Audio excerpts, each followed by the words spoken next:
Abonnez-vous massivement sur Corrector News TV pour avoir toutes les informations crédibles et fiables avec Rachou la Caramel. Avec Corrector News TV, vous ne serez jamais déçus. Avec Corrector News TV, c'est pas pareil, jamais pareil. Avec Corrector News TV, arrêtez de bavarder, abonnez-vous massivement sur Corrector News TV. Rachou la Caramel, check, c'est pas pareil.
Toutes les femmes députées sont rangées et vont se mobiliser pour la victoire de notre collègue à ce poste. Nous profitons de l'occasion pour lui exprimer notre gratitude, l'autorité morale de l'UDPS, de CASH, parce que ce poste de premier vice-président de l'Assemblée nationale revient au CASH.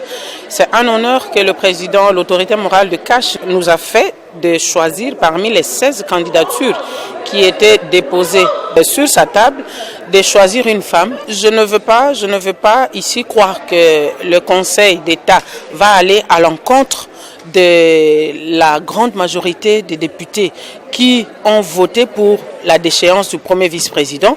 C'est de coutume, à chaque fois qu'il y a un poste pour une femme membre du réseau, on organise des activités pour l'accompagner. Et aujourd'hui, spécialement, c'était pour accompagner la candidature de l'honorable Patricia Nseya, qui a été choisie par son parti UDPS pour remplacer l'honorable Jean-Marc Abound au poste du premier vice-président de l'Assemblée nationale. J'ai eu à passer plusieurs formations avec elle. C'est une femme avec beaucoup de valeurs. C'est une femme qui aime son travail. C'est une femme non conflictuelle. Ici à l'Assemblée nationale, beaucoup ne la connaissaient pas parce qu'elle passe souvent inaperçue, mais elle est très efficace. Nous aurons les élections du premier vice-président le vendredi. Par rapport à notre souhait de voir une femme au perchoir, parce que vous savez, c'est une première de voir qu'aujourd'hui, nous avons une présidente d'Assemblée qui est une femme. Et nous aurons une femme aussi qui sera première vice-présidente de l'Assemblée. Et donc, je pense que c'est vraiment une première pour la RDC. Et je félicite le président de la République pour ce choix. La ministre est revenue aujourd'hui conformément à sa demande, termes et délais. Elle a répondu à des préoccupations exprimées par les collègues. En ce qui concerne ces préoccupations, nous sommes totalement satisfaits, mais il y a des problèmes d'ordre structurel, surtout dans le secteur de l'emploi. Et à ces problèmes, nous allons d'abord nous atteler à rédiger les rapports qui sera nourri des recommandations à adresser au président de la République et au Premier ministre. Et pour d'autres problèmes structurels, nous allons essayer de travailler de la manière à redresser ensemble ce secteur de l'emploi, car comme nous avons toujours dit, l'emploi, c'est un déclencheur du développement. Législatif ou réglementaire.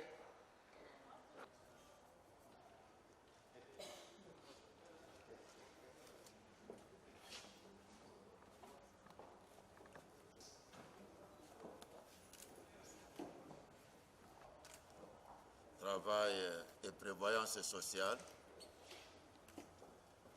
Lors de l'audition, vous avez reçu la...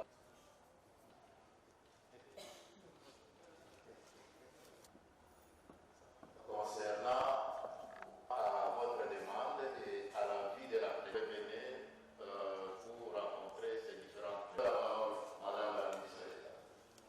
Merci. Commission socio-culturelle. Je suis passée devant votre auguste commission sociale et culturelle de l'emploi pendant et après la pandémie de la COVID-19. Député, d'avoir non seulement accepté mes éléments de réponse pendant cette période de crise sanitaire. L'occasion soulevée lors de notre audition du jeudi 4 juin d'investissement. Deuxièmement, les recommandations. Andou Taïvé, Félix Tabane-Mumbi, Mavu, Jean-Marie Moyo Kapi Bikanza, Vélo Simon-Pierre Inagnon. Nous avons regroupé les réponses par secteur d'activité. 2. L'administration de l'emploi et du travail national de l'emploi. Surtout en cette période de la COVID-19. Sécurité sociale, en sigle CNSS, stipule en son article les majorations encourues pour cause de retard dans le paiement initiale telle que définie à la... C'est depuis le 4 juin que je suis venue ici et les députés avaient exprimé certaines préoccupations concernant la stabilisation de l'emploi, la politique du gouvernement pour gérer l'emploi pendant cette période et après cette période. Alors nous avons résumé en deux les préoccupations liées aux questions et aux recommandations de l'Assemblée. Alors nous avons parlé de la formation professionnelle, nous avons parlé des opportunités que nous crée cette crise pour une création d'emplois. Et donc un peu en résumé, c'est ça. Nous avons éclairé l'Assemblée nationale concernant le fonctionnement de l'Office national de l'emploi, la sécurité sociale dans notre pays et la formation professionnelle. Voilà un peu en résumé ce qui a été dit et j'espère avoir rencontré les préoccupations des honorables députés.